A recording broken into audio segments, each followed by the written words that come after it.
Hey guys, I am just coming to you today to talk to you a little bit about flexible dieting because that is a topic that I am very passionate about, and that's a way of dieting that I implement with my clients, and I'm just here to tell you a little bit about why. My name is Lindsay Beckler.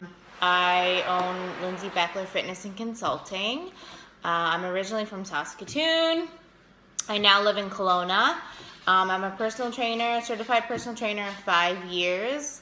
I am a bikini competitor, not right now. I'm in an off season right now for the first time in 5 years. I started competing in 2013. In that time, I've done 8 shows. I have been to nationals 4 times. And I've also had 5 different coaches along my fitness journey, and each coach has implemented a different way of dieting and a different way of reaching your goals. And I personally feel like flexible dieting is something that has worked for me, which is why I implement it with my clients, because I just feel like it's a really great way to keep balanced and to keep basically exactly to be flexible in your life and not feel like you have to be so strict with your regimen and that you're constantly feeling deprived all the time. So I'm gonna start with in 2015 is when I hired Paul Ravella to get me ready for a national show, and he introduced me to flexible dieting. So what I'm going to do today is just kind of explain to you what flexible dieting is and how you can incorporate it into your life. Before we start, you need to understand that there are 3 macronutrients. We have fats, proteins, and carbs. And so when anyone talks about macros, or hear anyone talk about if it fits your macros, they're talking about those 3 macronutrients. So anytime that you are counting macros, what you're doing is you're counting those 3 numbers. So when you start, you'll have a guideline of numbers that you're trying to hit for each macro target. So like, let's just say for carbs, your carbs are 150. Fats are 60, protein is 130. These are just random numbers that I'm just throwing out there just to give you an idea of how this works.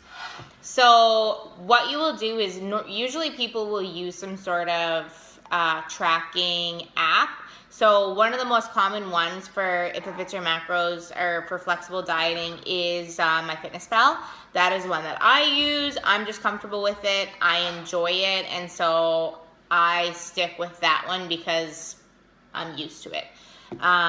So what you do is you will open MyFitnessPal. You'll basically journal your diet as the day goes on, plugging in numbers and tracking your food. As you track your food, this guy's trying to get attention now. As you track your food, the app will keep track of all of your macronutrients. So let's just say for breakfast, I had this protein bar, okay? So you will put it into MyFitnessPal, and when you do so, it'll actually bring up all of these macros for you. So it'll plug in and say, okay, we've had, in this bar, there's 5 grams of fat, there's 18 grams of carbs, and there is 20 grams of protein. So that's just an example of how you can track your macros, is that you'll enter this in there and it'll have it all right there for you. So as you go on throughout your day, you're gonna plug in your meals and the app will keep track of it all so that you don't have to. So at the end of the day, or as you go on, you'll keep checking your macros, see where they are. Okay, my fats are here, protein's here, carbs are here. And you're trying to hit those numbers. So it's a goal. It's a goal that you have every single day to hit those numbers. The reason why I find this so beneficial is because I'm not limited to specific food items. So I don't have to have chicken if I don't want to. I don't have to have broccoli if I don't want to. I don't have to have whatever other food if I don't want to.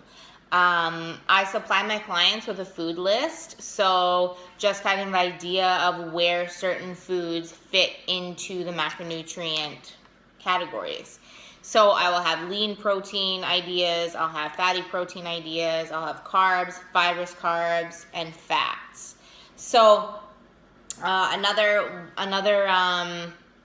kind of rule that I go with is you want to try and hit your protein and fat numbers first. You want to make those your priority, and then fit your carbs in along the way.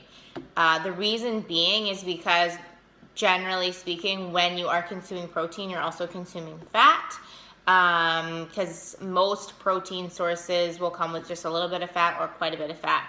So an example of a lean protein would be maybe tilapia. An example of a fattier protein would be maybe salmon, right? Because there's higher fat content in salmon.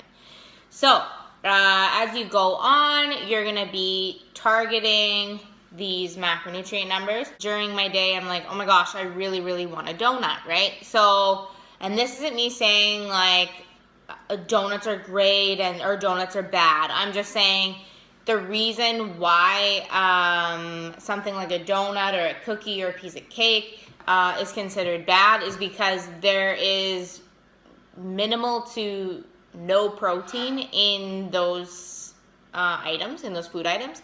It's generally high carb, high fat, and not fibrous carbs. It's all sugar, which means that it's not going to keep you full, it's not going to keep you satisfied. You just kind of eat it, and then it kind of gives you this like sugar high, this sugar rush, and you're not actually full, right? So if you think about vegetables are, or even potato, rice, they are high in carbs, right? Or not high in carbs, but they're a source of carbs, but they also have fiber in them. So they're actually going to keep you full and satisfied for a longer period of time. So when I give my numbers to my clients, for their macronutrient numbers to hit, I will say, here are your carb numbers. 25 grams of those carbs need to be from fibrous sources. So broccoli, kale, spinach, there's lots of fiber there's fiber in sweet potato, there's fiber in some of these bars.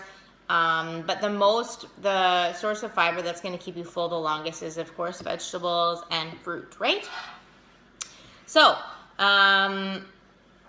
as I went through preps, you start out very strict with you can only have these certain food items. You can't eat this, you can't eat that, and in my mind, all I can think of is what I can't have. So I want to focus on what I can have, right? So the more flexibility that you give to people, the more options you give them, the less likely they are to fail with a diet. This is a way of feeling like if you hit certain numbers or if you're close to hitting those numbers, that's a win, that's a success, and you can move on with the next day feeling accomplished and satisfied.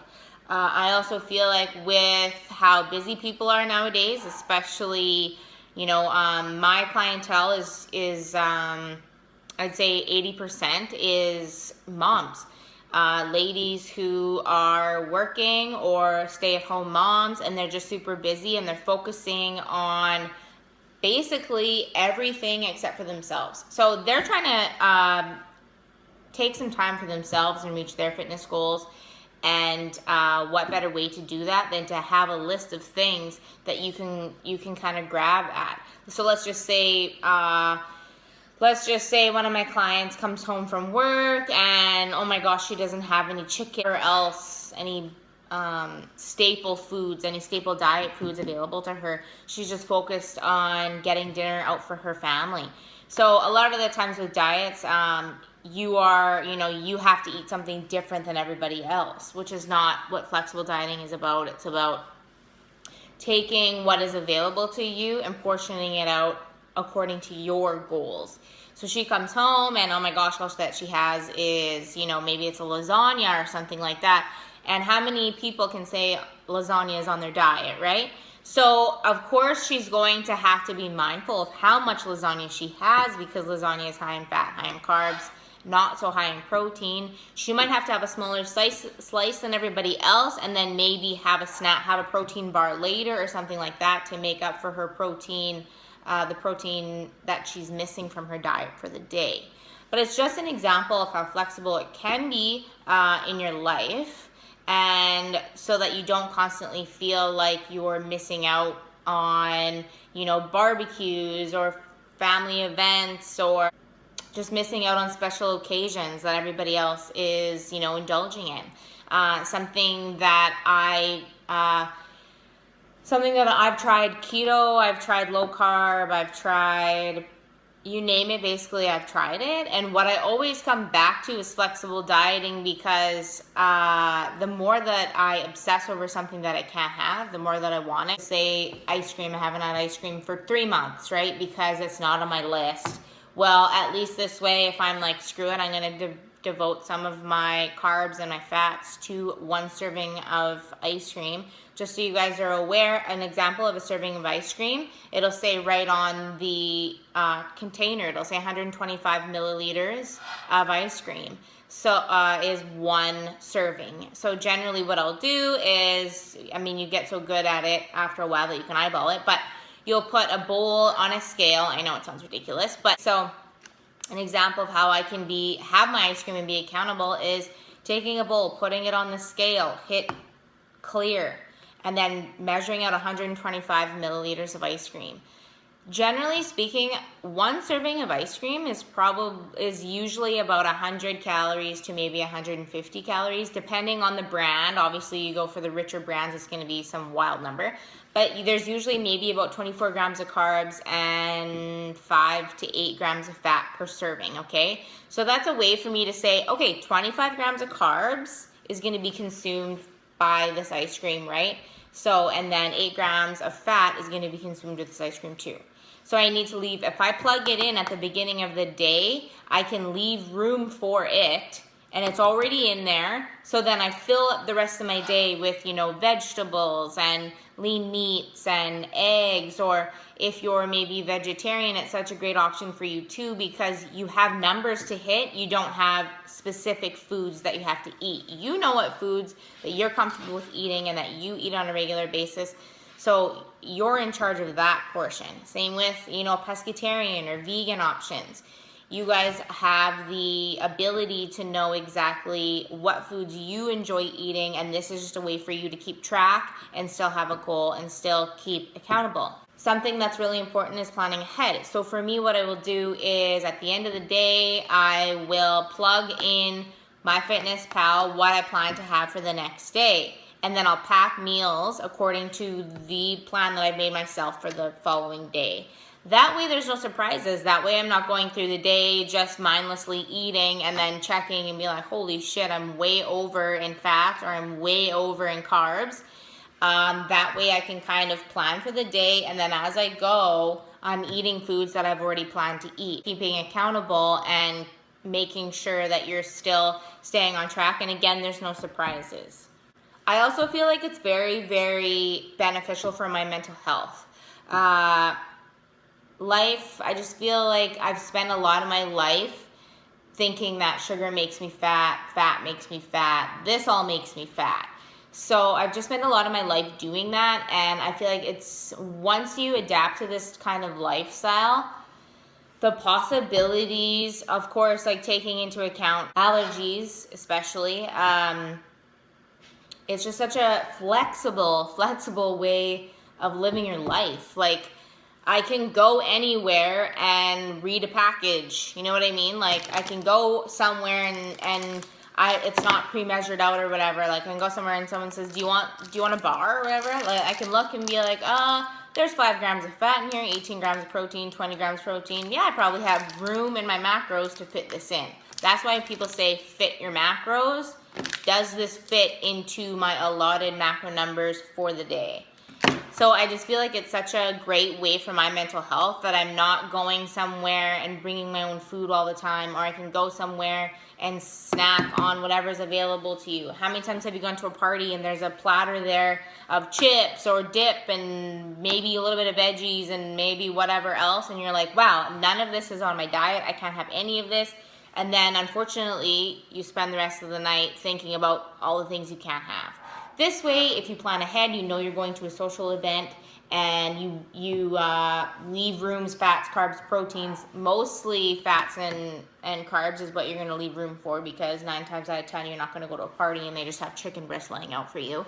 You're going to leave room for those macronutrients, and then when you go to the party, oh wow, there's some Tostitos here, I'm going to log 10 Tostitos, I'm going to have a little bit of guacamole, log 1 tablespoon of guacamole.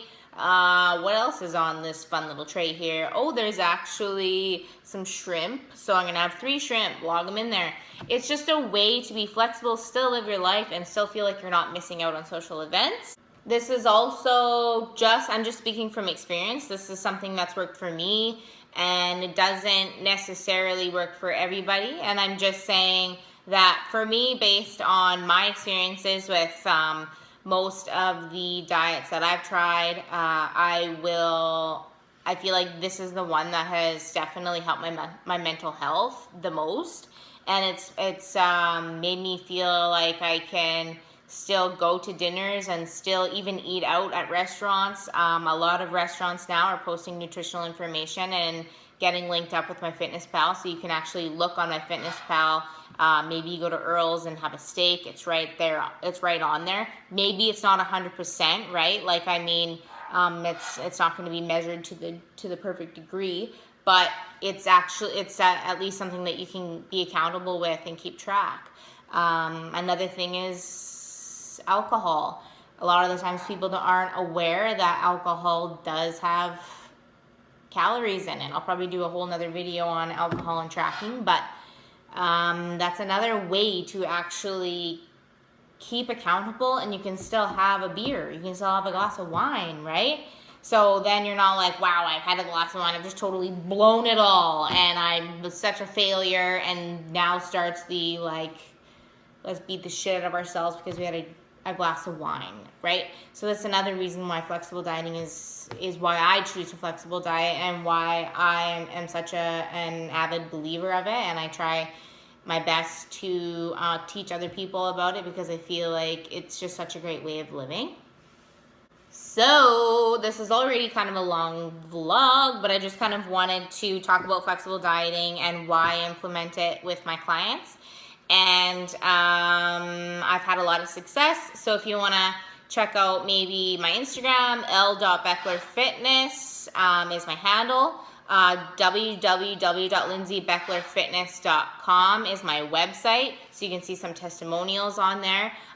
If you want to add me to Facebook, you can do that too. It's Lancy Beckler, and you can see a lot of my clients' success and just how positive of an experience they've had with me. And I truly believe that starting in Saskatoon and getting my business going, getting my reputation there and building my clientele there was such a blessing, because I was able to move to Kelowna and kind of convert into this online coaching kind of a deal. And I'm I'm proud of how far I've come so far, and I look forward to working with anyone else in the future. If you guys are looking for a coach, I am currently taking clients right now. You can see all of the details of some packages that I offer on my website. So if you go to the website and then go to packages or pricing, it's all laid out for you there. And please don't hesitate to contact me, because I'm always willing to help, and I look forward to helping new people every single day. Thank you guys for watching, and subscribe if you enjoyed this video, and I'm open to topics as always. Bye bye.